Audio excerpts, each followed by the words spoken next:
He's off the mark, he's away. That's a beautiful straight drive from Tendulkar. Hello friends, सलाम, नमस्ते, स्वागत है आपका फिर से एक और बार हमारे चैनल स्ट्रेट ड्राइव में। मैं दर्पण और मेरे साथ आर के सर। काफी महत्वपूर्ण दिन था आज का, ये 5वां दिन चौथी टेस्ट मैच का, और मजेदार भी था क्योंकि आज जिस तरह से भारत ने ये मैच को ड्रॉ में खींचा है, बिल्कुल दिल बड़ा हो जाता है ऐसी मैच देख के और ऐसा परफॉर्मेंस देख के इंडिया का। और न सिर्फ आपका न मेरा, हाँ, 130 करोड़ भारतीयों का दिल, उनका सीना बिल्कुल चौड़ा हो गया होगा क्योंकि आज बहुत ही महत्वपूर्ण दिन था। हमने ये मैच के पहले ही दिन कहा था कि बड़ी कसमकस की टक्कर होगी और ऑस्ट्रेलिया जो ऐसा कुछ, उनके भूतपूर्व क्रिकेटर्स, हाँ, उनके मीडिया जो कह रहे थे कि इनको नानी याद दिला देंगे, आज ऑस्ट्रेलिया को ऐसी नानी याद दिला दी दर्पण जी कि 21 पीढ़ियां तक ऑस्ट्रेलियन याद रखेंगे। और आज 21वीं सदी का ये 21वां साल, और इतना महत्वपूर्ण दिन था क्योंकि आज है 11 जनवरी, और 11 जनवरी मतलब आज है राहुल द्रविड़ का बर्थडे। और बर्थडे को किस तरीके से सेलिब्रेट किया इंडियन टीम ने, राहुल द्रविड़ को किस तरीके से हैप्पी बर्थडे विश किया हमारी टीम ने, वो बड़ा देखने लायक था। और पूरी टीम रुक गई ऑस्ट्रेलियन के सामने, उनके पेस अटैक के सामने, उनके प्रहार के सामने। ऑस्ट्रेलियन सरजमी पर एक ही टीम है जो उनको उनकी भाषा में जवाब दे सकती है, और इसीलिए हमेशा मीडिया, भूतपूर्व क्रिकेटर, वहाँ तक कि ऑडियंस, सब लोग लग जाते हैं इंडियन टीम को डाउन करने में। लेकिन आज कल जो मिसबिहेव किया गया ऑस्ट्रेलियन ऑडियंस की ओर से, उनका आज बराबर बदला लिया गया। तो आज के ड्रॉ की याद में, आज का हमारे परफॉर्मेंस की याद में, आज हमारे जो संघर्ष की याद में, और राहुल द्रविड़ का बर्थडे है उसकी याद में, आज के दिन को वर्ल्ड डे मनाना चाहिए। जी बिल्कुल। और जिस तरह से कल आपने कहा था कि कल का पहला सेशन काफी इंपॉर्टेंट रहेगा, जी बिल्कुल। आज का पहले सेशन के पहले ही घंटे में रहाणे आउट हो चुके थे। बाद में पंत आए, पंत ने जो ताबड़तोड़ बल्लेबाजी की, 97 रन बनाए। हालांकि 3 रन से शतक चूक गए, लेकिन जिस एग्रेशन से उन्होंने बैटिंग की वो देखने लायक बनता था। और उस एग्रेशन की वजह से ऑस्ट्रेलियन टीम बैकफुट पे चली गई। ऑस्ट्रेलियन टीम को तो तब ऐसा भी लग रहा होगा कि शायद से ये 400 रन चेज ना कर ले, क्योंकि उस तरह से वो बैटिंग कर रहे थे। बाद में पुजारा ने संभाला। विहारी और अश्विन की भी जितनी आप तारीफ करो उतनी कम, क्योंकि विहारी ने भले 23 रन ही बनाया हो, लेकिन ये 23 रन शतक से कुछ कम नहीं है।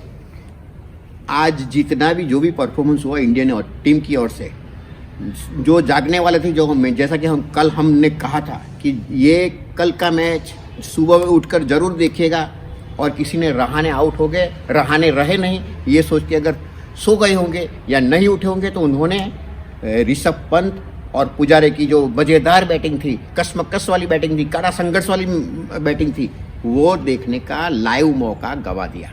और मैच जो भी है लाइव देखने का बड़ा ही मज़ा आता है। और आपने जैसा कह रहे थे कि ऋषभ पंत किस लिए रखा जाता है, किस लिए अटैकिंग बैट्समैन बड़े खौफनाक होते हैं, तो आज ये पता चला कि ऋषभ पंत क्या चीज़ है। और आज एक महत्वपूर्ण डिसीजन था टीम मैनेजमेंट की ओर से कि ऋषभ पंत को 5 नंबर पे खिलाया गया है। जैसे हमने पहले ही कहा था कि ऋषभ पंत या फिर रविंद्र जाडेजा को आप 5 नंबर पे खिलाओ तो लेफ्टी राइटी का कॉम्बिनेशन रहता है, और लेफ्टी राइटी के कॉम्बिनेशन के चलते बॉलर की लाइन और लेंथ बिगड़ती है। बिल्कुल आज ऐसा ही हुआ। ऋषभ पंत 5 नंबर पे आए और जो बैटिंग की, रहाणे ने भी आपकी बात जो कह रहे हैं कि लेफ्टी राइटी का कॉम्बिनेशन होगा, इसीलिए हमने पंत को भेजा था। लेकिन बात कहीं उससे बढ़कर है, क्योंकि जब अगर जैसा उसका ओरिजिनल बैटिंग ऑर्डर है, तो जब वो आते हैं तब 80 ओवर खत्म होने वाले होते हैं, या वो 80 ओवर के आसपास वो आते हैं, तब गेंद नहीं होती है, बॉलर बड़े धारदार हो जाते हैं, उनको स्विंग मिलता है। तो वो उस सब से बचाने के लिए, ऋषभ पंत को बचाने के लिए, आज अगर वो 45 की ओवर में करीब आ गए थे, और उसके बाद जो उनको 25 ओवर पुरानी गेंद के साथ खेलने का मौका मिला, ताबड़तोड़ बल्लेबाजी की उनकी, वो आज उन्होंने दिखाया कि न सिर्फ जैसे कि एक हार्दिक पांड्या है, वो अगर बॉलिंग नहीं फेंकते हैं तो एज अ बैट्समैन खेल सकते हैं, उसी तरीके से अगर ये ऋषभ पंत अगर ग्लोव्स नहीं पहनते हैं तो एज अ बैट्समैन आप 5th नंबर के स्पेशलिस्ट बैट्समैन के तौर पर अगर ज़रूरत पड़े तो 4 नंबर पर, अगर जैसे कि ओवर देखना पड़ता है कि कब नया गेंद लिए जाने वाली है, तब उस हिसाब से उसका बैटिंग ऑर्डर में भेज के उसका सही से सही इस्तेमाल किया जा सकता है। जी, अगर बिल्कुल ये सर। पहली इनिंग में किया होता जैसे कि हमने कहा तो हमें शायद हम मैच जीत भी जाते। अगर हम 3 रन आउट नहीं होते तो शायद हम मैच जीत भी जाते। लेकिन आज जिस हालात से हमने मैच को निकाला है, उनका ऑस्ट्रेलियन के मुंह से जड़ पे से ये खींच लिया है, उनके ये मैच को हमने उनके मुंह से निकाल लिया है। तो ये सब देखते हुए आज का ड्रॉ हमें एक विजय की तरह सेलिब्रेट करना चाहिए। जी बिल्कुल, और ये काफ़ी चुनौती भरा होता है क्योंकि आपने चौथे दिन आखिरी सेशन में बैटिंग की और 5वां दिन पूरा आपको बैटिंग करना था। 5वें दिन यानी विकेट भी टूटी हुई होती है, विकेट में भी कुछ बचा नहीं होता बैट्समैन के लिए, फिर भी आप पूरा दिन बैटिंग करके आप मैच को ड्रॉ में खींचते हो और वो भी सिर्फ 5 विकेट गंवा के। 5 विकेट आपके हाथ में थे। आज ये कह दो कि 5 विकेट से इंडिया ने ऑस्ट्रेलिया को हरा दिया, चाहे ड्रॉ का रिजल्ट क्यों ना जी हो। बिल्कुल बिल्कुल। और हमारे 3 प्लेयर तो इंजर थे क्योंकि रविंद्र जाडेजा ने पैडअप बिल्कुल किया हुआ था। अगर जरूरत पड़ती तो रविंद्र जाडेजा भी बैटिंग करते, लेकिन रविंद्र जाडेजा के थंब में फ्रैक्चर है। बाद में ऋषभ पंत भी इंजर थे। आज हनुमा विहारी भी इंजर हो गए थे, उनके हैमस्ट्रिंग में कुछ प्रॉब्लम था और अश्विन को भी चोट लगी थी। तो आपके इतने प्लेयर इंजर होने के बावजूद आपने जिस तरह से पोटेंशियल दिखाया है टीम का, जिस तरह से परफॉर्मेंस किया है, बिल्कुल काबिल तारीफ है ये।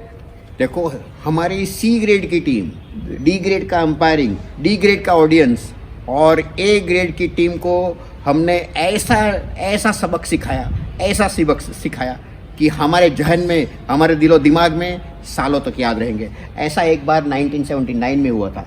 सुनील गावस्कर थे और कप्तान थे वेंकट राघवन। हमारी टीम गई थी इंग्लैंड के अंदर, ओवल का टेस्ट मैच था। 436-37 रन का कुछ लक्ष्य दिया गया था। तब चेतन चौहान और गावस्कर ऐसे अड़ गए थे कि बस 5वें दिन लंच तक कोई विकेट गिरी नहीं। तब से जाके बू आई थी कि हम जीत सकते हैं। आज लंच से पहले ही बू आ गई थी कि हम जीत सकते हैं। लेकिन फिर भी सर, जब चेतेश्वर पुजारा आउट हुए थे, हेजलवुड ने जब बोल्ड किया था, तब ऐसा लग रहा था कि अब यहाँ से दिक्कत होगी इंडिया को, क्योंकि अभी काफ़ी लंबा टाइम बचाना था। लेकिन जिस तरह से मैंने पहले ही कहा था कि जिस तरह से अश्विन और विहारी ने बैटिंग की, विहारी भी आउट ऑफ फॉर्म चल रहे थे। सभी को ऐसा लग रहा था कि अभी विहारी भी आउट ऑफ फॉर्म चल रहे हैं तो विहारी भी जल्दी से आउट हो जाएंगे। अश्विन को भी टी के बाद दिक्कतें हो रही थी बाउंस बॉल पे, तो तब ऐसा लग रहा था कि अश्विन भी अभी आउट हो जाएंगे। लेकिन अश्विन ने भी डट के सामना किया, विहारी ने भी डट के सामना किया और इस इनिंग के चलते विहारी को भी अपने आप में कॉन्फिडेंस बढ़ा होगा कि जिस तरह से आज उन्होंने बैटिंग की। तो मुझे लगता है कि ये चौथी टेस्ट मैच में काफ़ी इंपॉर्टेंट रहेगा आज का ये नॉक।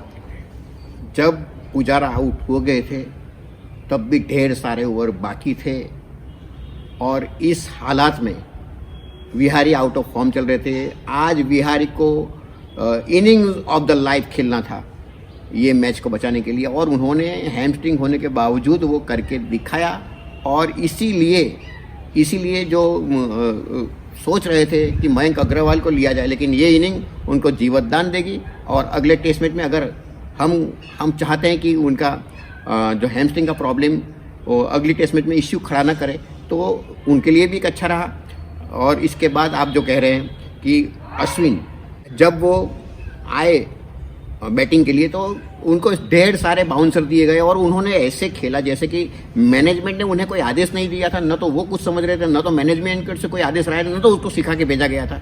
तब जाके होता है। इसीलिए मैंने कल पूछा था मैनेजमेंट करती क्या है। और एक हमारे व्यूअर है सुनील भाई करके, उन्होंने तो पूछा भी है, कमेंट भी किया है कि असल में वो क्या करते हैं वो तो वाकई जानने वाली चीज़ है। लेकिन ये जो मैच जीता गया ये ड्रॉ के बराबर करके, तो ये इसमें मुझे नहीं लगता कि इसमें कोई मैनेजमेंट का बड़ा योगदान है। ये तो है हमारा जज्बा जी। हम जो क्रिकेटर को आसमान पे चढ़ाते हैं तो क्यों चढ़ाते हैं, तो उन लोगों ने अपना, हमारा जो फैंस है उनकी भावना को कदर करते हुए सीने पे जैसे गोली खाते हैं वैसे उन्होंने गोले बरसाए, फिर भी डटे रहे, कड़ा मुकाबला किया। और ये ड्रॉ इसलिए भी इम्पोर्टेंट है क्योंकि ये ड्रॉ किया गया है ऑस्ट्रेलिया की ज़मीन पे, सिडनी पे, जहाँ पे हम कभी जीते नहीं, वहाँ पे आज हमने ये मैच ड्रॉ किया है। तो बिल्कुल सीना चौड़ा हो जाता है ये ड्रॉ देख के। हाँ, और ये मैच आज सबसे ज़्यादा ओवर इस 21वीं सेंचुरी में हमने सबसे ज़्यादा ओवर खेल के ड्रॉ किया है। जी। इससे पहले 20वीं सदी के 21 साल ख़त्म होने से पहले 1979 में हमने 151 ओवर खेले थे और मैच को ड्रॉ किया था। और आज 131 ओवर खेल के ये मैच को ड्रॉ किया गया।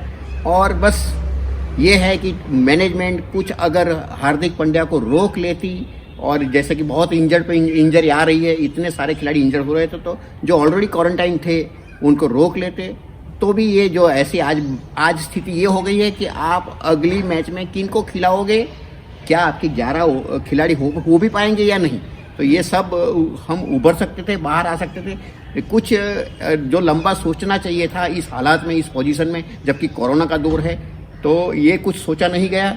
और ये तो भला हो कि आज ऑस्ट्रेलियन टीम ने उनकी जो खराब फील्डिंग का फॉर्म वापस चला आया, नहीं तो आज हम हार जाते जरूर। क्योंकि पेन ने जो ऋषभ पंत ने जो गलतियां की थी, वो तो स्पेशलिस्ट कीपर है, कप्तान है। उन्होंने वो खामियाजा जो हमें हुआ था, जो नुकसान हमें हुआ था ऋषभ पंत की वजह से, वो उन्होंने लेवल कर दिया, बैलेंस कर दिया। और इसी की वजह से तो आज अगर हारी है, समझो हारी है, मैं ये कह रहा हूँ, हाँ ड्रॉ नहीं गई, ये हारी है अगर ऑस्ट्रेलियन टीम, तो बिकॉज ऑफ उनकी फील्डिंग, बिकॉज ऑफ उनके कप्तान, और हमारी एक ये मिसाल के तौर पर, ये सदी की मिसाल के तौर पर की बैटिंग की वजह से, पुजारा की वजह से, हर एक लोगों ने अपने अपने योगदान दिए और ऑस्ट्रेलिया को ऑस्ट्रेलियन सरजमी पर उनको मुंह तोड़ जवाब दिया गया। और इसी ड्रॉ मैच के साथ इंडिया आईसीसी टेस्ट चैंपियनशिप में दूसरे स्थान पे आ गया और ऑस्ट्रेलिया पहले स्थान पे। तो इसके बाद, ये मैच के बाद दुनिया ने भी सबक सीख लिया होगा कि हिंदुस्तान को कभी चैलेंज ना करें। आखिरी दिन में 400 रन देने का लक्ष्य भी इंडियन टीम कर सकती है। तो इसकी वजह से आने वाले मैचेस भारत को हराना या लक्ष्य देना, उसके पहले सामने वाले कप्तान कम से कम 21 बार सोचेंगे। जी बिल्कुल। और ये था आज का हमारा पोस्ट मैच एनालिसिस। अगर आपने सब्सक्राइब ना किया हो तो तुरंत करें, लाइक करें, कमेंट करें और शेयर करना बिल्कुल भी ना भूलें। बने रहिए हमारे चैनल के साथ, बने रहिए स्ट्रेट ड्राइव के साथ और आपका प्यार भेजते रहिए। Thank you once again.